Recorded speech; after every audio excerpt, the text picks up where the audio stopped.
la resolución viceministerial 222 del 2021. En este año se aprobó, ¿no?, este documento en donde habla justamente de la diversificación curricular, específicamente, ¿no? Y entonces les voy a compartir ello. Vamos a revisar este documento, ¿ya? Vamos a ver. Acá tenemos, ahí está la resolución, ¿ya? Entonces, si bajamos un poco, no vamos a revisar todo, acá está, ¿ven? Dice, aprobamos el documento normativo, lineamientos para la diversificación curricular de educación básica. Y bueno, el anexo, ¿no?, donde están todos estos lineamientos, ¿no? Entonces, esto hay que analizarlo a nivel de equipo de docentes, deben analizarlo, deben comprenderlo y aplicarlo, ¿no? Al momento que uno inclusive construye su PCI, y luego cuando construyen sus planes, sus documentos de planificación curricular, incluyendo hasta la propia sesión, ¿no? Entonces, acá me habla, aquí, bueno, acá está toda la normativa, no vamos a hacer el completo análisis de este documento. Me interesa, por ejemplo, ver algunos términos, un glosario, por decir, ¿no? Actualmente, toda institución educativa, privada o estatal, debe tener el SAE.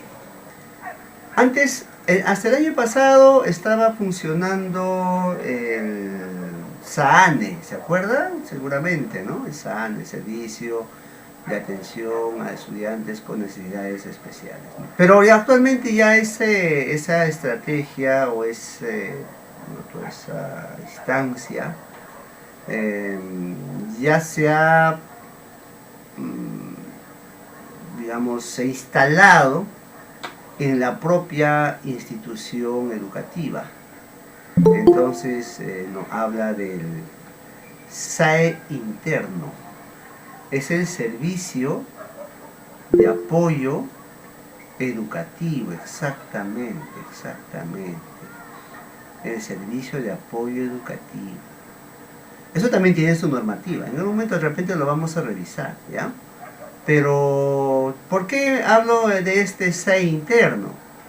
Porque tiene que ver con lo que acá estoy mencionando, los apoyos educativos. ¿Qué es un apoyo educativo?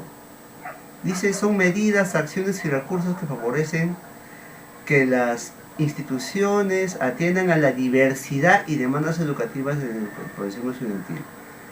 Entonces, esto está pensado justamente para estudiantes que tienen estas características, ¿no?, de aprendizaje distinto a los estudiantes, entre comillas, normales, ¿no? Y ya ese término no lo debemos utilizar, y ahorita por eso digo entre comillas, ¿no? Cada estudiante tiene su propio esquema mental y su propio proceso de aprendizaje. Entonces ya no hablamos de una forma única de aprender, ¿no? Entonces estos estudiantes tienen sus formas de aprender, y cuando los identificamos debemos utilizar apoyos educativos para favorecer justamente estos aprendizajes, ¿no? Y ahí requiere que nosotros nos capacitemos en matemática, más aún, ¿no? Y ahí tenemos una gran debilidad y hay que reconocerlo desde el propio ministerio, ¿no? No hay un material, yo lo he buscado, les soy sincero, no hay un material, por lo menos en secundaria, no hay un material específicamente diseñado para en la enseñanza de la matemática, por ejemplo, estudiantes con espectro autista. No existe todavía. Hay material del extranjero y todo, pero no existe a nivel del ministerio, no ha salido ningunas orientaciones para trabajar matemática, ¿no? No está. Entonces, pero igual, inclusive no hay una guía de cómo generar apoyos educativos para tener estudiantes con alguna característica, no está. Pero por lo menos teóricamente debemos saber que son acciones, medidas, recursos que favorecen los aprendizajes de estudiantes con aprendizaje diverso, ¿no?, a la diversidad de estudiantes. Entonces ese es un primer concepto que debemos de repente esta noche consolidar, un apoyo educativo. Siempre que yo en el aula identifico a un estudiante que tiene una característica de repente que sé que es que está con un espectro autista, que tiene de repente retardo leve, entonces debo pensar en que debo generar apoyos educativos para ellos, ¿no? Debo entender cómo aprende un estudiante del espectro autista, por ejemplo, ¿no? Que tiene Asperger. Inclusive deben saber que estos estudiantes que tienen Asperger pueden ser muy buenos en matemática, pero la forma como aprenden la matemática es distinta a lo que aprenden los demás. Pueden ser muy buenos, porque tienen su capacidad de concentración, ¿no? y pueden desarrollar. Entonces nosotros podemos potenciar ello con apoyos educativos, ¿no? Con apoyos educativos. Entonces ese es un primer término. A ver, seguimos. Tenemos otro término, ¿no? Barreras educativas. Ese es otro concepto que debemos entender y que a veces por desconocimiento no tomamos en cuenta ello, ¿no? ¿Qué es una barrera educativa? Son obstáculos temporales o permanentes que puede experimentar una persona a lo largo de su trayectoria educativa, dice, ¿no? ¿Qué más me dice? Que impiden que la persona culmine su grado, su ciclo, ¿no? Entonces, ¿cuáles son estas barreras educativas? Por ejemplo, si yo no hago si yo no construyo o no diseño un apoyo educativo, entonces estoy también contribuyendo a que exista una barrera educativa, ¿no? Eso es una barrera educativa curricular, ¿no? Otra barrera que tiene que ver directamente con nosotros tiene que ver cuando no lo identifico, entonces aplico mi clase sin tomar en cuenta al estudiante, genero barrera educativa curricular, didáctica también, ¿no? Si la institución educativa no proporciona información sobre estos estudiantes, genera una barrera educativa de tipo organizacional, una barrera educativa de accesibilidad, ¿no? De repente eso inclusive en muchos casos ya no es tanto nuestra responsabilidad, porque podría ser cuestiones económicas, por ejemplo, es una barrera educativa de accesibilidad porque es difícil acceder a la educación, es una barrera educativa. Actitudinal es cuando el propio estudiante o la propia familia no toma conciencia de esta situación y igual impide que el estudiante acceda pues a la educación, ¿no? Entonces, actitudinal también. Entonces, nosotros lo que debemos preocuparnos es evitar, yo creo, barreras educativas curriculares o didácticas. Si tenemos en el aula estudiantes que están, digamos, con alguna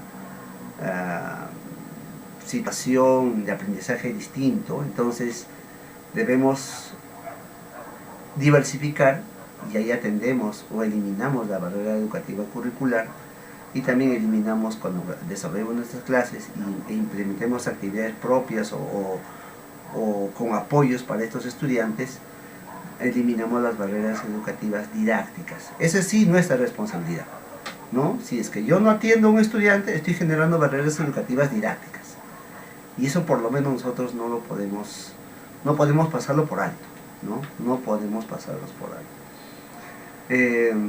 Entonces esto también es importante conocer las barreras educativas. Creo que son dos elementos importantes. Demandas educativas regionales, bueno, esto tiene que ver más con lo que a nivel regional se prioriza, ¿no? Se prioriza. El diseño universal para el aprendizaje, ya a estas alturas todos deberíamos saber dar una lecturita a este documento, ¿no? Porque son los lineamientos generales para poder comprender cómo implementar esta atención hacia la diversidad, ¿no? La comprensión de este diseño universal para el aprendizaje nos permite justamente eliminar barreras educativas, nos permite pensar y generar apoyos educativos, ¿no? Es importante esto. La verdad, ahí el que ha comprendido este tema nos abre la mente en el sentido de que ya no hay un único, digamos, un único esquema cerebral, ¿no?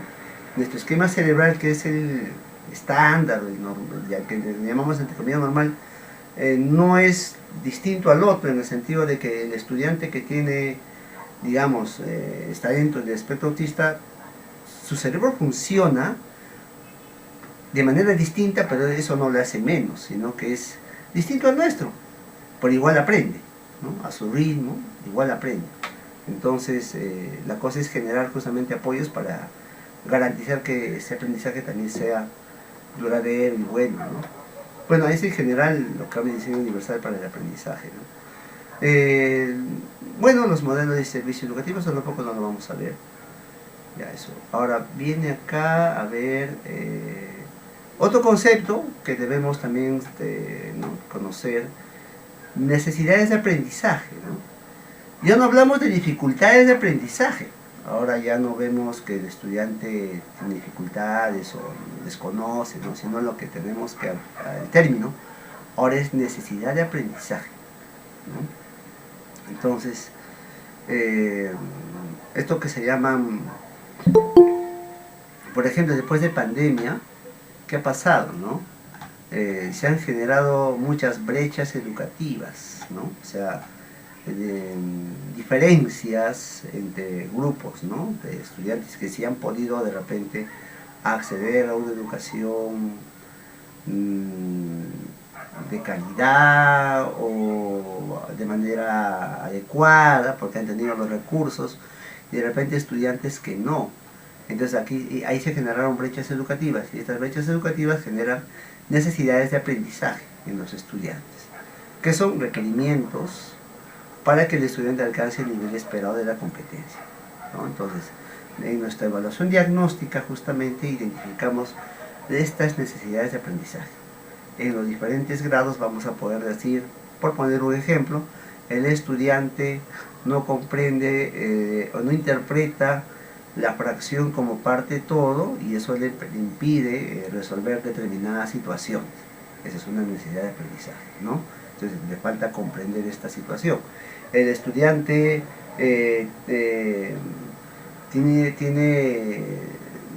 no logra interpretar la pendiente de una recta, y eso le impide de repente resolver situaciones referidas a ese tema.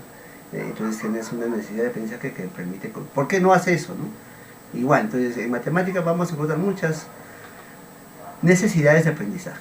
Debemos identificarlos, ¿no? Y debemos saber cómo diseñar estrategias para que los estudiantes superen estas necesidades de aprendizaje. Pero también hay necesidades educativas especiales, ¿no? Entonces, cuando hablamos de esto, esto tiene que ver con estudiantes en los cuales ha habido presencia de barreras educativas, ¿no? Ahí generó una necesidad educativa especial, que es producto de una barrera educativa, porque esto le impidió, pues, ejercer el derecho a la educación. Ahí tenemos una barrera educativa, una necesidad educativa especial, ¿no? No aplica para todos, sino es para esos casos, ¿no? Muy bien, hasta allí las siglas o los conceptos creo que están muy relacionados a la diversificación curricular. O sea, cuando diversificamos debemos tener en cuenta estos conceptos. Y ahí dice la maestra, le formaremos alumnos. Urgente, maestra, urgente, tiene que formar el SAE interno, debe lograr finalmente elaborar su plan de trabajo, y debe generar de repente espacios de reflexión, de trabajo colegiado, en donde el docente o el equipo de docentes interiorice más aún este proceso de justamente de eliminar barreras educativas, diseñar apoyos educativos, ¿no? Identificar necesidades educativas especiales. Al SAE interno le corresponde justamente esto que tiene que ver con necesidades educativas especiales. Muy bien. Diversificación curricular. Bueno, esto lo vimos hace un rato, el concepto creo que ya está claro, ¿no? Es un proceso, nos habla de, ¿no? Donde damos respuesta a características, necesidades, intereses, potencialidades. A nivel de territorio peruano, regional, local, institucional, ¿no? También, ¿no? Hay diferentes niveles de diversificación curricular, ¿no? Entonces, la idea es garantizar, acá voy a ir subrayando, la pertinencia, la relevancia del proceso educativo, ¿no? Pertinencia y relevancia, ¿no? ¿Y por qué es pertinente? Porque tiene necesidades específicas. Claro, es pertinente. Yo no puedo trabajar un tema de una manera similar a lo que estoy trabajando en una ciudad que en otra ciudad. Ya, por ejemplo, hablaba hace un rato, ¿no?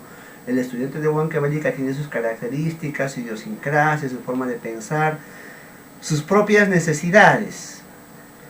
Entonces yo diversifico y diseño mis actividades de manera pertinente a esas características.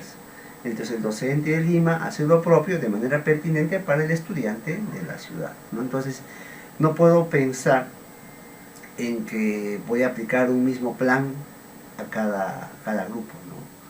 No es. Si bien es cierto, el currículo nacional es único, pero eso debe diversificarse, pensando en contextualizar, que es lo que vamos a ver más abajo, ¿no? Entonces, relevante en el sentido de que genera interés a los estudiantes, ¿no? Genera interés y contribuye, dice, acá está, a que desarrollen competencias propuestas. Es relevante, ¿no? Ahí está, ¿no? Pertinente, relevante. Atiende necesidad, ahí está esto, ¿no? Entonces, allí. Entonces, pertinencia, porque atiende necesidad, relevante, porque contribuye a que los estudiantes desarrollen competencias. Ajá. Entonces, ¿qué más tenemos por acá? Bueno, ¿qué más me dice? Articulación, compromiso. Esto sí es importante. La diversificación involucra los siguientes procesos. Miren, contextualización, adecuación, adaptación curricular. ¿Sabemos qué significa cada uno? ¿Qué se diferencian? ¿Cómo aplico uno u otro? Eso es lo que vamos a ver a continuación. Cuando nosotros planifiquemos, debemos pensar en contextualizar, en adecuar y en adaptar. Vamos a ver qué significa cada uno, ¿ya?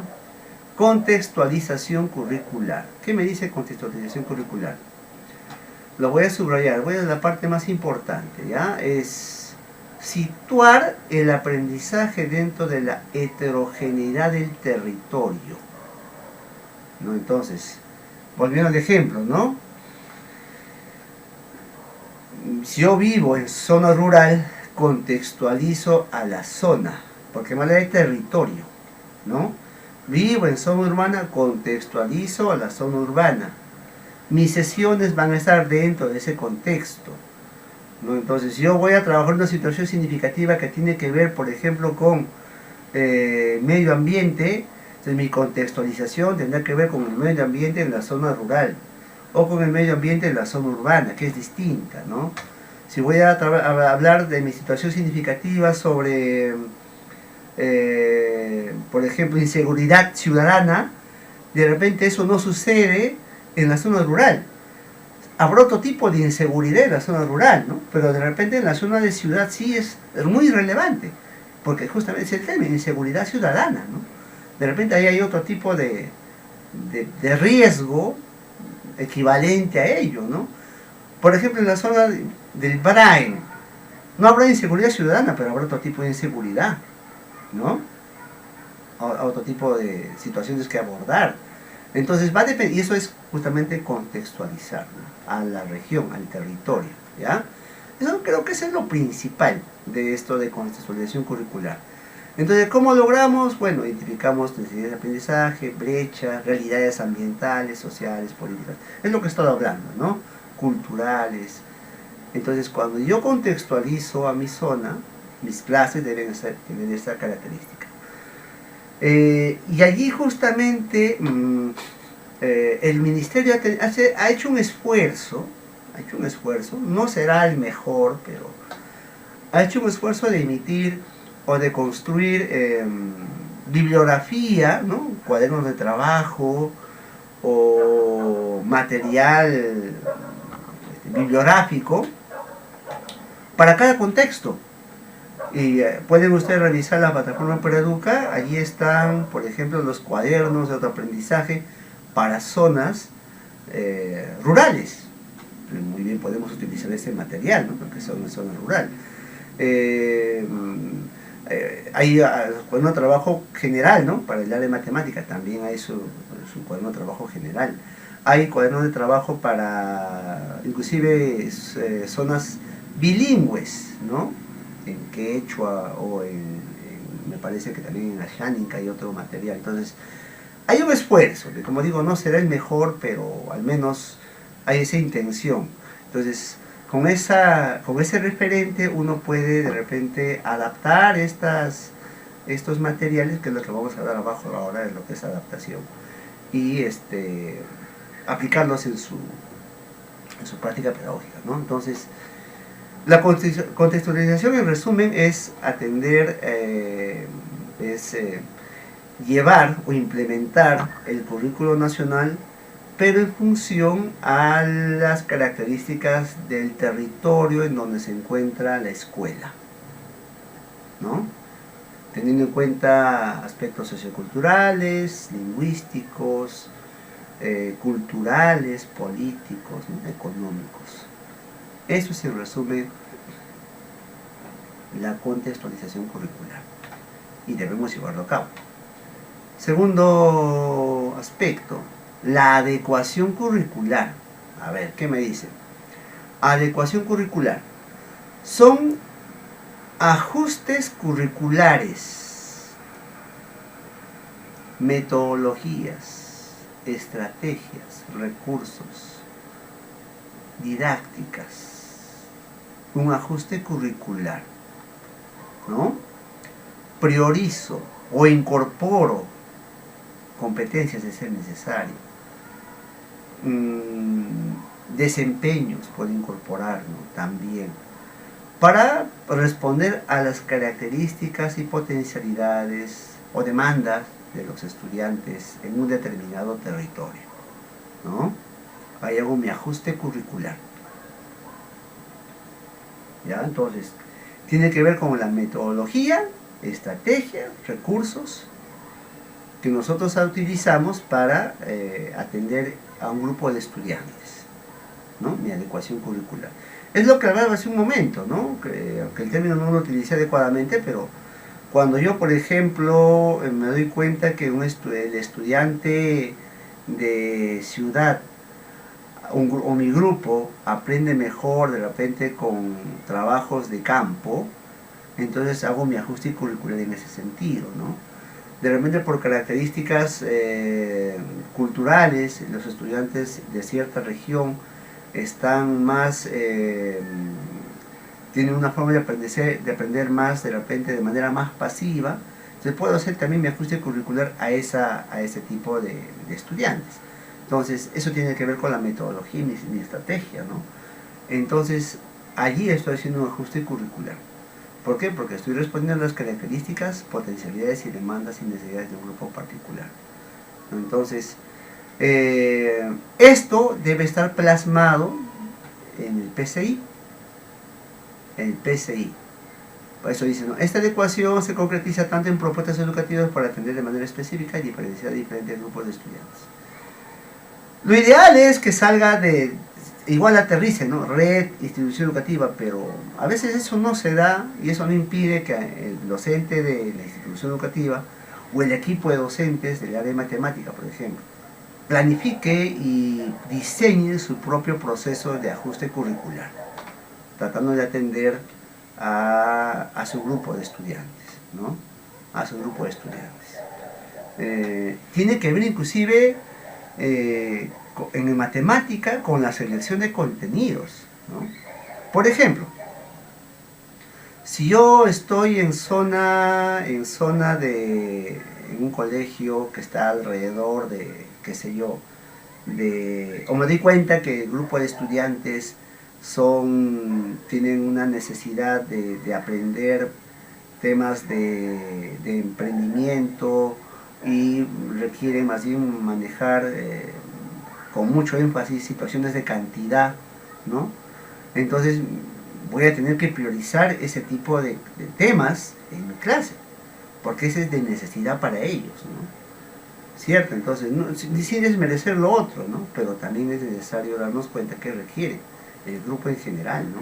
Ah, y colegios técnicos, por ejemplo, en colegios técnicos, en donde justamente hacen ello, ¿no? Requieren de repente elaborar presupuestos. Ahí ya entonces matemática entra en este tema, ¿no? Ahí estoy haciendo un ajuste curricular. De repente en otro bimestre van a hacer diseños de maquetas de lo que van a hacer en el área técnica. Entonces ahí entra matemática por mi movimiento, que va a ser justamente las maquetas, los planos, qué sé yo. Ahí también hago un ajuste curricular, o sea, atiendo a la necesidad del estudiante, ¿no? Al grupo que está trabajando, de manera conjunta. Eso es adecuación curricular. No es lineal, ¿no? Entonces a veces nos centramos mucho en yo debo avanzar lo que dice mi programa curricular. Pues no, no es necesariamente así. Aquí se rompe eso. Se rompe porque debo atender lo que el estudiante necesita. Debo hacer mi ajuste a lo que el estudiante necesita. Como dice, a la necesidad y demanda del estudiante. Entonces, no es que lo que yo pienso y que mi curso debe de abordar ciertos temas que sí o sí debo acabar a lo largo del año, ¿no? No es tanto así, sino es que debo priorizar en muchos casos qué cosas debo avanzar con el estudiante. Y de repente ver, ¿no? A ver, inclusive perfiles, ¿no? Si yo sé que mis estudiantes en su mayoría de repente no tienen la visión de ir a la universidad, ni mucho menos porque la misma realidad educativa así lo dice. Muchos estudiantes se quedan de repente para atender el negocio familiar, o de repente hacer sus propios emprendimientos, o apoyar en la actividad familiar que tiene que ver con el campo, ¿no? Y todo ello es lo que pasa, eso es la realidad, ¿no? Entonces, no voy a estar pensando yo pues como docente, la universidad es tu salvación. No es así, ¿no? No siempre es así. Hay estudiantes que ya tienen su proyecto de vida que tiene que ver con atender o continuar con el negocio familiar. Y eso es lo prioritario para nosotros, ¿no? Que para a la secundaria le sirva para ello, ¿no? Y de repente ya con ese respaldo más adelante el estudiante pues decida seguir un estudio superior, ¿no? Pero eso va a depender justamente de mi diagnóstico, de mi grupo de estudiantes. Allí entra con fuerza lo que es la adecuación curricular. Muy bien, ahora viene la adaptación curricular. Son ajustes o modificaciones que se hace al CENEP para garantizar la atención personalizada. ¿A quién atendemos de manera personalizada? A estos estudiantes tienen necesidades educativas diversas. Ahí hago mi adaptación curricular. ¿Por qué? Porque ahí voy a reconocer la potencialidad de los estudiantes, voy a tratar de eliminar las barreras educativas, ¿no? Voy a generar apoyos educativos para que los estudiantes pues avancen, ¿no? Avancen y culminen su educación básica, por lo menos, ¿no? Y al menos logren ciertos aprendizajes. Me ha pasado este año como anécdota, les comento, ¿no? Bueno, deben saber que yo ahorita ocupo cargo directivo, entonces estuvo a mi cargo el proceso de recuperación pedagógica, o sea, los estudiantes que habían salido desaprobados el año pasado, estaban con el nivel de inicio. Entonces, entre este grupo había una estudiante que estaba con diagnóstico de retardo leve. Había salido con un nivel de logro C en un área curricular. Entonces, hablando con la mamá, le entrevistaba, le decía, el profesor, ¿no? La profesora, le llegó a dar un material específicamente para para su hija. Y la mamá decía, no, el profesor siempre trabajaba con los mismos materiales, las mismas fichas, todo le aplicaba, entonces mi hija tenía dificultades y todo, ¿no? ¿El profesor habrá hecho una adaptación curricular? Obviamente que no. No realizó su adaptación curricular, por lo tanto la estudiante generó una barrera educativa, didáctica, metodológica, entonces, ¿no? Obviamente no logró los aprendizajes. ¿Qué hice? Bueno, entonces vamos a tratar de atender a su hija, ¿no? Les voy a dar un material, bueno, su hija estaba en segundo, de secundaria, vamos a ir graduando, digo, ¿no? Vamos a ver. Si su hija tiene dificultades con temas de segundo, vamos a ir bajando, ¿ya? Vamos a ir bajando, a ver, le voy a dar material de primero y secundaria. A ver, pruebe con esto. Le di unos días, la estudiante, la mamá volvió, mi hija todavía no comprende, bueno. Entonces ya, bajemos un poquito más, ¿no? Le empecé a dar, tratando de ver a qué grado correspondía, ¿no? su nivel cognitivo. Y bueno, concluimos que el estudiante estaba pues para quinto de primaria. O sea, el estudiante hacía actividades propias de quinto de primaria, ¿no? Se exigía, pero sí lo hacía. Yo, bueno, se sentaba a mi costado, un poco le observaba, ¿no? Y entonces lo hacía. Entonces, ¿qué es lo que me ha permitido a mí descubrir? Que la estudiante requería que le demos materiales, justamente, que adaptemos materiales para este estudiante, atendiendo a la necesidad, a su nivel, a lo que el estudiante hacía, y que correspondía a nivel de quinto de primaria. ¿No está mal? O sea, ¿está mal que lo haya hecho? Sí, no creo que está mal, porque ya la estudiante empezó a trabajar y respondió, ¿no? Y eso es adaptar curricularmente. Uno debe tratar de acercarse a este estudiante, justamente por eso la atención personalizada, y eso obviamente, y acá seguramente todos estarán pensando, eso es más trabajo, evidentemente sí, pero si queremos hacer un buen trabajo educativo debemos de hacerlo, ¿no? Requiere ese esfuerzo, pero finalmente ese esfuerzo que lo hagamos de repente en un año nos va a servir para el siguiente, porque ya nos va a tocar otro estudiante y vamos a tener un material propio para este estudiante. De repente el primer año que hagamos nos va a costar porque no, estamos construyendo algo nuevo, pero luego ya ese material va a quedar como respaldo para años siguientes, ¿no? Entonces, ese es un caso, por ejemplo, que yo sí vi que el docente, cómo recae bajo nuestra responsabilidad este proceso de adaptación curricular que a veces no lo realizamos o lo pasamos por alto y lo llevamos un poco a la ligera, ¿no? Debemos estar atentos ahí. Entonces hay que graduar material, hay que adaptar el currículo nacional, hay que adaptar las competencias. Eso significa que si yo tengo mi estándar, debo ir viendo, si no es el estándar del sexto ciclo, vamos viendo con el estándar del quinto ciclo, del cuarto ciclo, sobre eso, ¿no? Entonces, si me doy cuenta que estoy en el estudiante en el quinto ciclo, que es de quinto sexto, entonces primero debo garantizar que este estudiante logre ese estándar para pasar al siguiente. No lo puede evaluar con el estándar del sexto ciclo, imposible, ¿no? Eso es reflexión crítica de parte nuestra. Entonces ahí yo creo, ahora que estamos haciendo nuestras planificaciones anuales, unidades, tengamos en cuenta estos elementos e identifiquemos a nuestros estudiantes. Obviamente el colegio nos tendría que dar también información, entrevistemos y detectemos a estos estudiantes, porque hay muchos estudiantes que muy bien pueden tener su diagnóstico, pero otros no. Entonces son presuntos casos y ahí uno tiene que detectarlos, ¿no? ¿Y cómo se podría colocar en ese ejemplo? Corresponde al nivel 5. Claro, es que justamente es así, maestra, justamente, ¿no?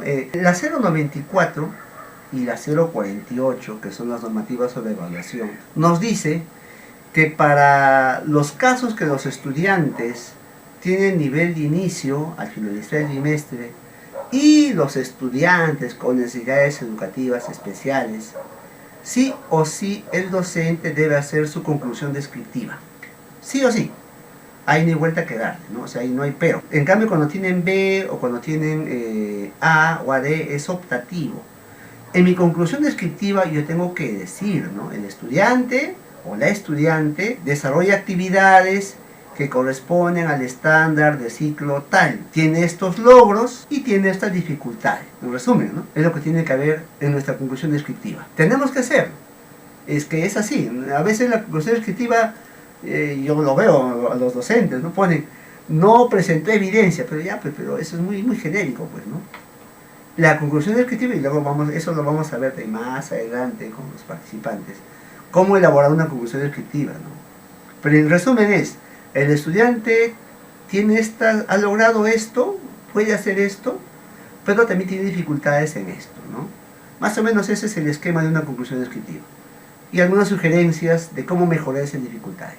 Cuando hacemos diversificación, maestros, en resumen, debemos llevar a cabo el proceso de contextualizar, o sea, tener en cuenta la realidad territorial, adecuar, debo atender necesidades del grupo propios a su territorio, a su realidad, y adaptar, teniendo en cuenta a la diversidad de estudiantes.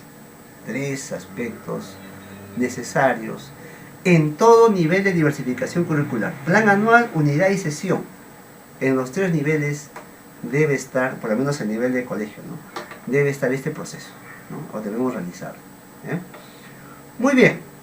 Acá viene ahora desarrollo de lineamientos para la diversificación curricular. Los procesos de diversificación curricular en el territorio. Entonces, ¿cómo llevamos a cabo el proceso de contextualización? ¿Cómo llevamos a cabo el proceso de adecuación? ¿Y cómo llevamos a cabo el proceso de adaptación? A nivel de institución educativa ya es otro caso, ¿no? Equipos a nivel regional. Eso no lo vamos a ver nosotros, vamos a ver solamente estos 3 lineamientos, ¿ya? Heterogeneidad de territorio, ¿no? Pero fíjense, nunca perdemos de vista el currículo nacional. No es que no lo voy a tocar, siempre está como norte, pero partimos de las características y necesidades de los estudiantes, ¿no? Pero dentro del contexto en donde ellos viven o se desenvuelven, ¿no? Eso es lo necesario, el primer lineamiento, contextualización curricular. Lo ideal acá es que en algunas regiones sí ya lo tienen, no sé si por ejemplo Huancavelica lo tiene. Yo sé que Junín sí lo tiene, y yo sé porque, bueno, soy de por allá, así que soy de la región Junín, así que sé que tiene su PCR, proyecto curricular regional, ¿no? Entonces, y así debería tenerlo cada región, ¿no? Utilizando ese documento regional, cada UGEL podría inclusive plantear su propio programa curricular y a partir de eso la institución educativa, ¿no? Pero si no es así, entonces a nivel de institución educativa también puede tener esa iniciativa de hacerlo. No es que porque no lo hace arriba, yo tampoco lo hago, ¿no? Podemos partir también a nivel de institución educativa. Entonces, ahí tenemos una responsabilidad. Siempre consideramos dinámicas y características propias del territorio, lo que vimos, ¿no? Buscamos con esto que el estudiante logre su perfil de egreso. En general. Ahora, a nivel de aula, ¿no? ¿Qué me dice? A nivel de aula. Yo cómo contextualizo a nivel de aula, ya que estamos en clase, ¿no? Ya estamos con los estudiantes, entonces siempre pensando en las potencialidades de los estudiantes, ¿no? Debo conocer mi grupo de estudiantes de aula, inclusive debemos saber que cada aula es distinta, tiene ciertas particularidades, ¿no? A veces no sucede de manera intencional, sino es, como decimos, el destino, no sé si podríamos llamarlo de esa manera, que tenemos un aula más tranquila que otra, ¿no?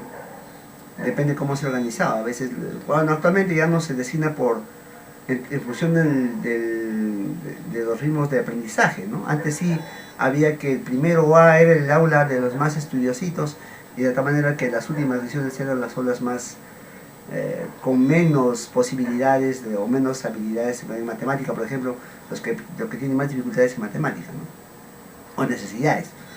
Pero ahora ya no es así, entonces ya no es ese criterio, normalmente no se hace ya, sino se hacía de manera aleatoria. Pero aún así se dan casos donde es un aula con una característica distinta a la otra. Inclusive allí debo pensar en hacer mi contextualización, ¿no? A nivel de aula, ¿no? Bueno, ese es creo lo necesario. Ahora también puede ser a nivel de red educativa, ¿no? Pero eso, bueno, no escapa también a nuestra... Eso ya se hace a nivel de equipo directivo, ¿no? Muy bien, estábamos hablando, maestros, de algunos aspectos para lo que es la contextualización, ¿no? Decíamos que debemos tener en cuenta la diversidad, debemos buscar atender necesidades de la población. Si hay población migrante, nacional o extranjera, también es importante tener. Esto pasa, por ejemplo, en la ciudad de Lima, ¿no? Hay muchos estudiantes extranjeros actualmente. También debemos tener en cuenta las condiciones físicas y mentales diversas que afectan a la población. Es otro aspecto que a veces no lo tomamos en cuenta. demandas sociales y ambientales, como decía, ¿no? Hay lugares que tienen álgida demanda ambiental, por ejemplo en la zona de Ancash. Si estoy trabajando en una zona de influencia de la minera Antamina, entonces debo de ahí tocar este tema, ¿no? Debe estar en torno a ello, ¿no? Y así, si estoy en ciudad y hay alta demanda, que en Lima, por ejemplo, ahorita está con fuerte incidencia de extorsión, de inseguridad ciudadana, es una problemática que sí o sí tiene que abordarse, no podemos mirar de costadito esa problemática, debe abordarse desde la matemática, ¿no? Y así, cada uno, ¿no? Características geográficas del territorio también, ¿no? Tecnología de información.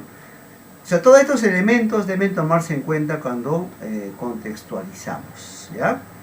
Ahora viene la adecuación. Como dijimos, son ajustes curriculares, ahí está lo que se mencionó, ¿no? Priorizamos competencias también, podemos priorizar competencias, ¿por qué? Porque voy a tener que darme cuenta que si mis estudiantes, el grupo de estudiantes tiene o las familias de estos estudiantes trabajan en negocios donde requieren mucho manejo de dinero, ¿no? Entonces, cantidad, ¿no?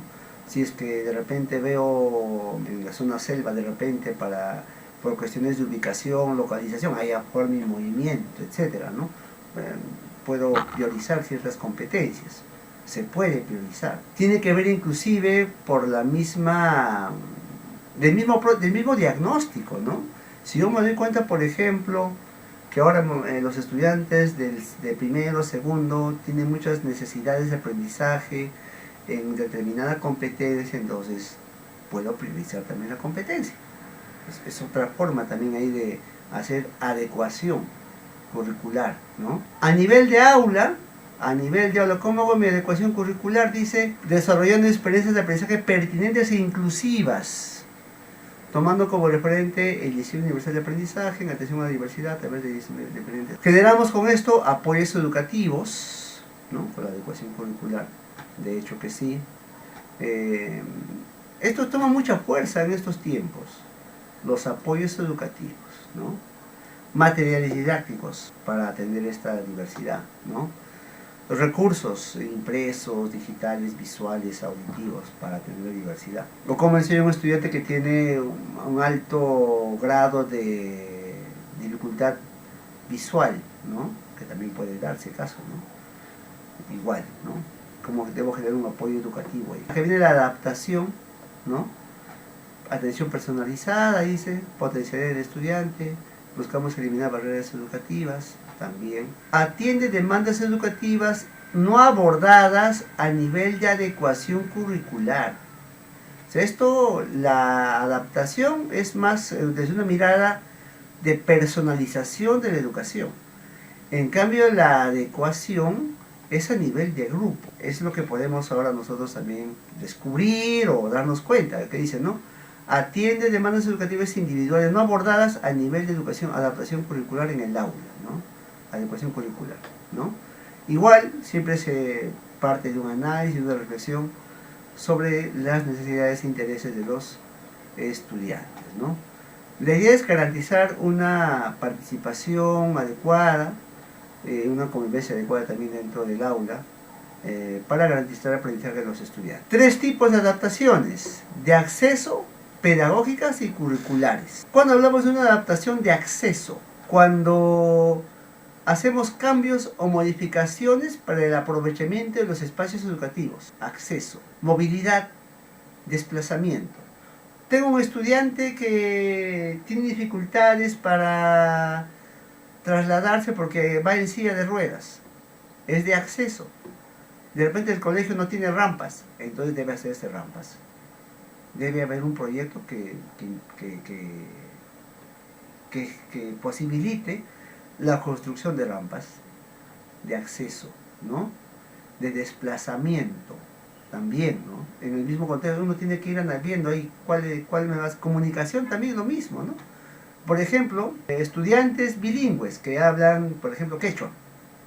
Entonces, de acceso. Entonces, el docente que llegue debe ser bilingüe. necesariamente, porque ahí estamos dándole acceso a la comunicación, para que se comunique adecuadamente, de manera fluida, ¿no? Eso es acceso. Yo me acuerdo, yo trabajé un tiempo, como comentario en este punto, trabajé un tiempo en zona de influencia en el Braille, ¿no? Entonces, trabajé en un colegio bilingüe. Tenía de los 30 estudiantes, la mitad eran nativos, o más de la mitad en algunos casos. Nativos bilingües, o sea, hablaban más su idioma que el castellano. Entonces, obviamente yo no podía comunicarme con ellos, pero lo interesante que yo descubrí, por ejemplo, en esa experiencia, que este grupo de estudiantes eran muy buenos en matemática. Era increíble.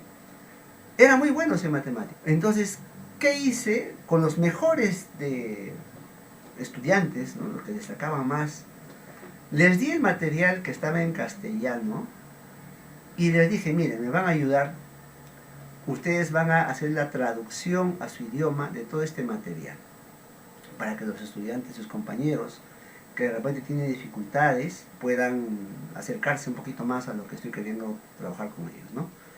Y resultó, o sea, algunos temas lo tradujeron, algunos era difícil también para ellos porque traducir algunos términos matemáticos a su lenguaje era un poco complicado, ¿no? Pero igual se intentó.